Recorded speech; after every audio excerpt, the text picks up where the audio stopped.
All right, Rabosai, good morning. Good morning. Let's begin. So I just want to spend a few moments this morning, really just a few moments, because we have a long daf ahead of us, and the Meretz Hashem a lot to do. But being that it's Lag BaOmer, I wanted just to spend a few moments this morning focusing a little bit on the incredible nature and Kedusha of the day from a bit of a different perspective. In other words, often our association with the Kedusha and the sanctity of Lag BaOmer is rooted in really one of two events. Either, as the Shulchan Aruch itself mentions, that Lag BaOmer is the day of the cessation of the death of Rabbi Akiva's students, or that the day itself is connected to Rabbi Shimon Bar Yochai, to Rashbi. Now, and again, whether it's the anniversary of the date of Rashbi coming out of the cave after being in hiding from the Romans for 13 years, or it's the date of the anniversary of, or the yahrzeit of Rashbi, either way, or both, and also, of course, pointing out the incredible connection between Rabbi Akiva and Rashbi. Right? Remember again, after Rabbi Akiva's 24,000 students died, the Gemara says in Maseches Yevamos that Rabbi Akiva went and found or taught 5 new students. And amongst those students was a young man named Rabbi Shimon, who was Rabbi Shimon Bar Yochai. So amazingly enough, whether from Rabbi Akiva or Rashbi, those two personalities are very much linked in the establishment of this day. But the truth is, there's an element of Lag BaOmer, but you have to understand, meaning both Rabbi Akiva and Rashbi were talking about end of Second Temple era, right? End of Bayis Sheni. But the truth is, in Chassidus, it's understood that the power of Lag BaOmer preceded these individuals and these events. It's true with Rabbi Akiva and Rashbi, Lag BaOmer goes on to take on a brand new dimension of meaning. But the power of the day is embedded in the day already from the beginning of time. So if you take a look on I put it out on the WhatsApp chat yesterday. This is from a beautiful sefer called Mesilos Ba'ar HaChasidus. And he writes over here, he has a section about Lag BaOmer, and he quotes on the page that I sent you, I underlined it. He writes over here, well, we could take a look. Bas Baklarias Rabosinu Me'orea Chasidus, Zuchusam Yagin Aleinu, Anu Motzim Ar Chadash Umechudash B'Mehusa Shayom Lag BaOmer, Beberu B'Takva, Kidushas Va'otzem Behiraso, Kishevedivreihem Misbaer, Ki bayom hazeh maschil lehisnotzeitz zman shalmatan Torah seinu haba aleinu letova. So beautifully. So what? Well, let's see. V'kol chaser v'kedushas Levi. Quotes over here the Rebbe, Reb Levi Yitzchak, and Reb Levi Yitzchak says something incredibly beautiful. He says, "Habechina hazos shel yitzias Mitzrayim meira ad Lag BaOmer." The Rebbe posits that the Svira itself, right? This week's parsha, Usvartem lachem imacharas haShabbos sheva Shabbosos Tamimos. We have an obligation to count 7 weeks, 49 days between Yetzias Mitzrayim and Shavuos. So the Rebbe says, Kedushas Levi says that counting is divided into 2 parts. The first part, he says, Habechina zo shel Yetzias Mitzrayim mi'irad Lag BaOmer.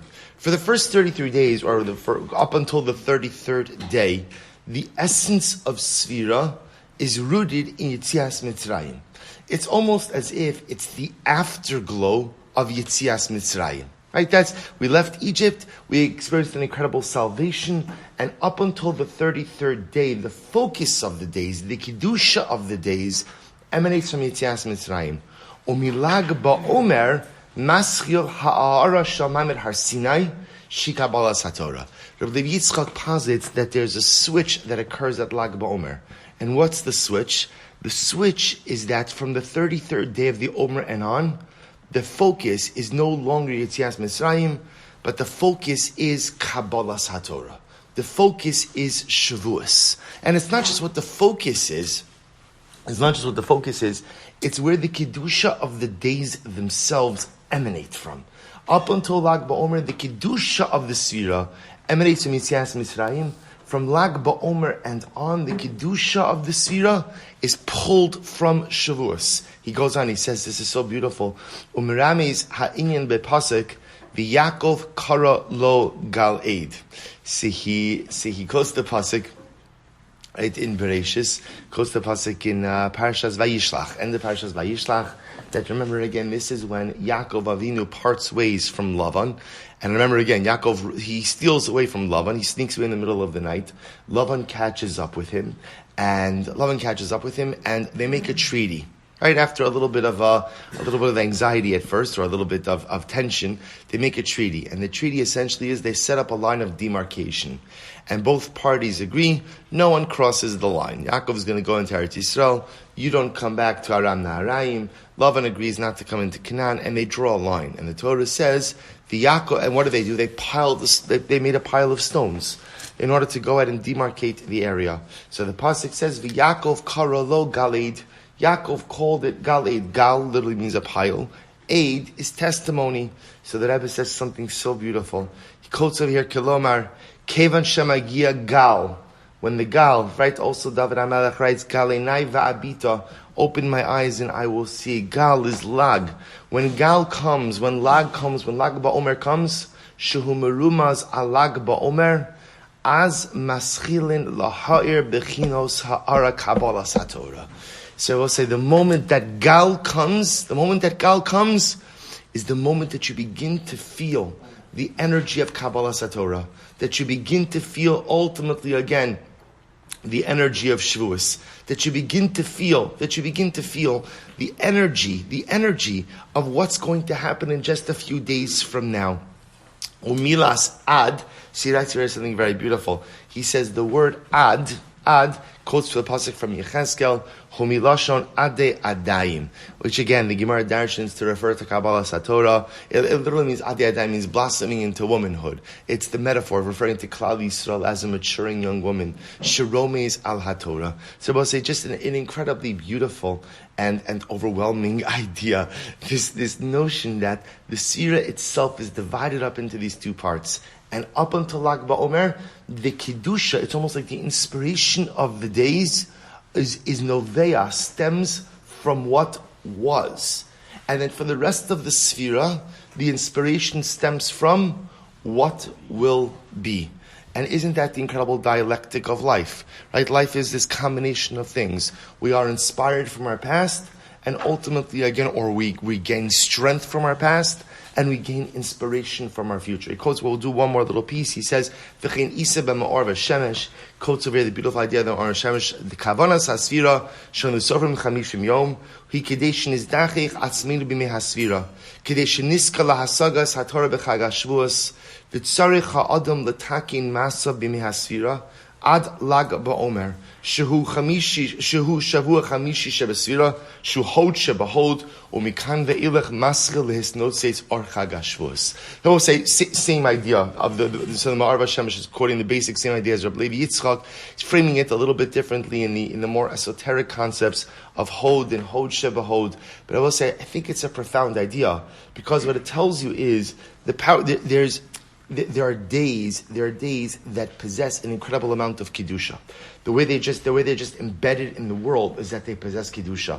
What happens is, as time evolves, additional layers of kedusha are added to the day. So Rabbi Akiva adds an element of holiness to Lag BaOmer. Rashbi adds an element of holiness to Lag BaOmer. But here we have Rabbi Levi Yitzchak in the Ma'or Shemesh saying, but from the beginning, from the time that we first started to count the Sphira, this day was significant. Because what this day represented, Shabo said, really, if you drill down to it, what it's saying is as follows, and we have to get started with the daf. What it's saying is as follows, is that in life, if you build on your past, you have the ability to journey towards a magnificent future. In other words, in the ideal world, maybe we should have learned this at the beginning of Sira, in the ideal world, the first 33 days of Sfira are Yetzias Mitzrayim. The avoda is for me to leave my Mitzrayim. Because you all have our Mitzrayim, right? We all have our Meitzarim, our narrow straits. We all have the things in life which hold us back, which confine us, which limit us. The goal of the first 33 days is to leave your Mitzrayim. And then if you leave your Mitzrayim in 33 days, then you could spend the rest of the Sfira journeying ultimately to your Har Sinai. Because the paradigm for growth in life is first deal with the things which are holding you back. First deal with the trials. First deal with the difficulties. Deal with the Mitzrayim. And then in Meretz Hashem, you can get to your Har Sinai. That's the power of this day, says Rav Levi Yitzchak. It's the day when we transition. I've worked on my past. I've left my Mitzrayim.